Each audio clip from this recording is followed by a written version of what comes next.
Hello বন্ধুরা, good morning, welcome back to my channel. কেমন আছো তোমরা সবাই? আশা করছি সবাই খুবই ভালো আছো, সুস্থ আছো। আমিও খুব ভালো আছি। তোমাদের ভালোবাসার ভগবানের আশীর্বাদে মামনিস ব্লগের নতুন আরেকটি ভিডিওর সঙ্গে জানাই তোমাদের সবাইকে সুস্বাগতম আর অনেক অনেক ভালোবাসা জানিয়ে আজকে আমার ব্লগটি শুরু করছি তোমাদের সাথে নিয়ে।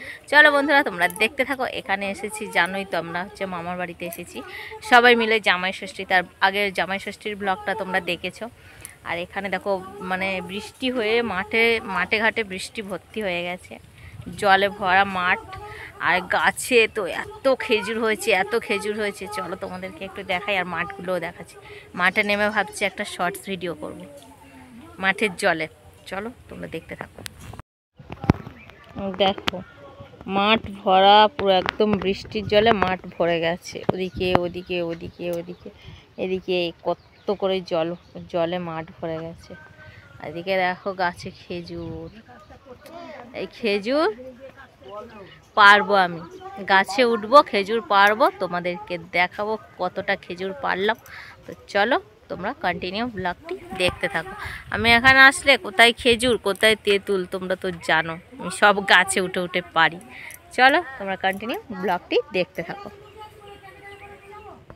আগেই বলে দিই যে আমার শরীরটা খুবই অসুস্থ, সেই কারণে আমার গলার ভয়েসটা এরকম। আর আমার এই ভিডিওর ভয়েসটা আমি পরেই দিচ্ছি, কারণ কিছু কিছু জায়গায় ভয়েসটা কাট করতে হয়েছে, সেই জন্য বাড়িতে এসে আমার এই ভয়েসগুলো দিতেই হচ্ছে।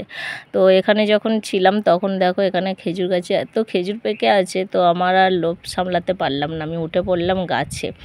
আর জানোই তো এখানে আসলে আমি একটু বেশি বাড়াবাড়িই করি, যার জন্য আমাকে এতটাই ভুগতে হয়।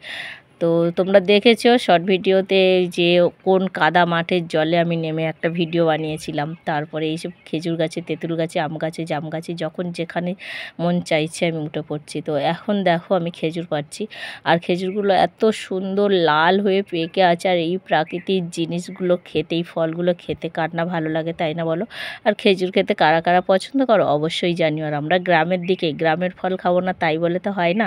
গ্রামের মেয়ে, গ্রামের বউ, তো আমি গ্রামের ফল খেয়ে তো মানুষ হয়েছি, সেই কারণে আমি গ্রামের ফলের মানে লোভ আমি সামলাতে পারিনি, তাই গাছে উঠে পড়লাম। গাছটা কিন্তু অতটা বড় ছিল না, ছোটই ছিল। আর পেড়েও নিয়েছি, হাতের মধ্যে যে কটা ধরেছি সেই কটা নিয়ে আমি আবার নেমে আসছি। চলো তোমাদেরকে এবার দেখিয়ে দিই কতটা খেজুর পারলাম। এই দেখো খেজুরগুলো কী সুন্দর লাল হয়েছে, আর পারতে পারিনি। আর দেখো লাল হয়ে গেছে, আর এদিকে আবার কিছু কিছু খেজুর কালো হয়ে গেছে। তো কালোগুলো আর খাবো না, লালগুলো ভালো করে আবার ধুয়ে নিয়ে তারপরে খাবো। তো চলো বন্ধুরা, তোমরা দেখতে থাকো ভিডিওটি কন্টিনিউ। আর তোমরা কি আমার মতো খেজুর খাও? তোমরা কি কেউ গ্রামের মেয়ে কিংবা বউ? অবশ্যই কমেন্ট। তারপরে এসে দেখি বোনের বর রেডি বাড়ি যাওয়ার জন্য। অনেক দিনেই এসেছে, জামাই ষষ্ঠীর আগের দিন এসেছে। তো 4-5 দিন হয়ে গেল, তো বাড়ি যাবে বলে রেডি হয়েছে। তো অনেকটা বেলা হয়ে গেছে, সবাই বলছে যে আজকে থেকে যা, কালকে যাবি। আর বাপের বাড়ি হোক আর মামার বাড়ি হোক, মেয়ে জামাইরা আসলে আজ না কাল, কাল না পরশু। আজ দুপুরের রান্না প্রায় শেষাগত হয়ে এসেছে। মাছের ঝোলটা হলেই হয়ে যাবে, একটা সবজি হয়েছে, ডাল হয়েছে, আর এদিকে দুধের হাঁড়িটা উনানের ওপরেই রয়েছে, দুধটা জাল দেওয়া হয়েছে। ভাইয়ের বউ তো রান্না করছে, আর সবটা রান্না হয়েছে দেখো উনানেই রান্না হয়েছে। আর এখানে বেশিরভাগ উনানেই রান্না হয়, কারণ গ্যাসও আছে। কতটা গ্যাসে রান্না করা যায় বলো? অনেকজন। দুপুরে খাওয়া দাওয়ার পর রেস্ট করে চলে এলাম দেখো শর্টস ভিডিও বানাতে। আর শর্টস ভিডিও বানানো আমার হয়ে গেছে। আর আমার পুচকি সোনা, কিউট সোনা আমার সঙ্গে একটা রিয়াকশান দিল, খুব সুন্দর। তোমরা কি লক্ষ্য করবে, কিন্তু একদম লক্ষ্য করবে, খুব সুন্দর রিয়াকশান দিয়েছে, এক্সপ্রেশান কি দারুণ আমার কিউট মিষ্টি সোনার। তোমরা একটু লক্ষ্য করো, তারপরে তোমরা বুঝতে পারবে। আমি ওকে কোলে নিয়ে ভিডিওটা বানাচ্ছি, তোমরা শুধু একবার দেখো কেমন রিয়াকশানটা দেয়। পুরো মাসি বঞ্জির মুখটা একভাবেই ঘুরবে। তোমরা দেখো রিয়াকশানটা আমার পুচকি সোনা, কিউট সোনা রিয়াকশানটা দেখো এবারে। দেখছো? তোমরা তো দেখতে পেলে বন্ধুরা, আমার পুচকি কিউট সোনা কি সুন্দর রিয়াকশান দিল ওর মাসিমণির সঙ্গে। তো ও শিখে গেছে যে ওর মাসিমণির সঙ্গে ভিডিও করতে হবে, তাই না বলো বন্ধুরা? আমার তো খুবই ভালো লাগে সুইট মিষ্টি সোনা। তো বন্ধুরা, আর কালকে ব্লগটা আমি কন্টিনিউ করতে পারিনি, খুবই শরীর অসুস্থ, জ্বর, গলায় ব্যথা, মাথা ব্যথা, সেই শুদ্ধ আমি বাড়িতে চলে এসেছি। আর বাড়িতে আসার পরে একদমই আমি ক্যামেরা অন করতেই পারিনি, কারণ অনেকটাই অসুস্থ ছিলাম। তারপরের দিন সকালে আবার এই যে তোমাদের সামনে চলে এলাম বন্ধুরা। প্রচুর জ্বর আর মাথা যন্ত্রণা, গলায় ব্যথা, দেখো আমি বলছি সেই সময় গলার ভয়েসটা তাও এখন অনেকটাই ভালো। তো চলো বন্ধুরা বাড়ির কাজকর্মগুলো করে নিই। কমপ্লিট করে পুজো দিয়ে দেখো চলে এলাম, রান্না বসিয়ে দিলাম। আর রান্না বসিয়ে দিয়েছি দেখো, ভাতের হাঁড়িতে আমি এদিকে এই যে কাদা মাখিয়ে দিয়েছি, কেননা তাড়াতাড়ি মাজলে উঠে যাবে।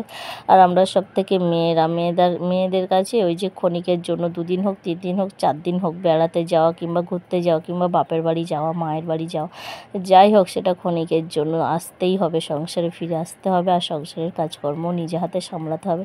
তো খুবই জ্বর, আমি মানে কী অবস্থায় যে রান্নাটা করছি বন্ধুরা, সেই সময় তোমাদেরকে আর আমি কী বলে বোঝাবো।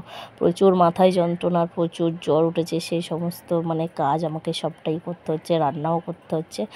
আর কি করা যাবে বলো, মেয়ে হয়ে আসাটাই এই পৃথিবীতে না সবথেকে কঠিনতম ব্যাপার। তো আমার কাছে সবথেকে ব্যাপার মেয়ে হয়ে জন্মানোটাই আমাদের কাছে খুব কঠিন ব্যাপার। তো যাই হোক বন্ধুরা, অনেক কষ্ট করে দেখো আমি পটল ভাজা বসিয়েছি, তোমরা দেখতে থাকো কন্টিনিউ ভিডিওটি। আর এখনও আমার শরীরটা অতটাই সুস্থ নয়, এখনও মাথাটা যন্ত্রণা হচ্ছে, তাই শুদ্ধ আমি ভয়েসও দিচ্ছি। আর গলাটা একটু ছেড়েছে। চলো রান্নাগুলো আমি কমপ্লিট করে নিই ঝটপট করে। যখন ওই বাড়িতে ছিলাম তখন যদি আমার জ্বরটা আসতো তাহলে আমি আসতাম না, আর কয়েকদিন ওখানে থেকে যেতাম। তো এখানে যেই এসেছি সেই থেকেই আমার সেই রাতের থেকেই জ্বর এসে যাচ্ছে, মানে সারা রাত্রি পুরো বসেছিলাম আমি, হাত পায়ে এত যন্ত্রণা হচ্ছিল, কাশি হচ্ছিল, পুরো দম আমার আটকে যাচ্ছিল।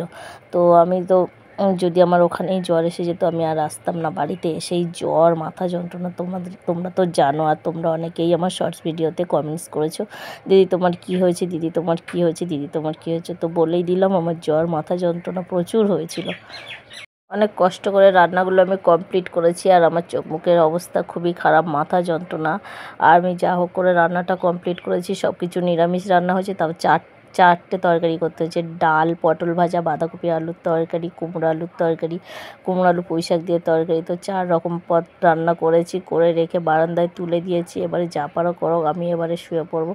আর মানে আর হাঁটতে চলতে পারছি না, আমার অবস্থা খুবই খারাপ। তো বন্ধুরা, আজকে ভিডিওটি এই পর্যন্ত। ভালো যদি লাগে লাইক কমেন্ট করো, আর আমার চ্যানেলের পাশে থেকো। চলো টাটা, বাই বাই।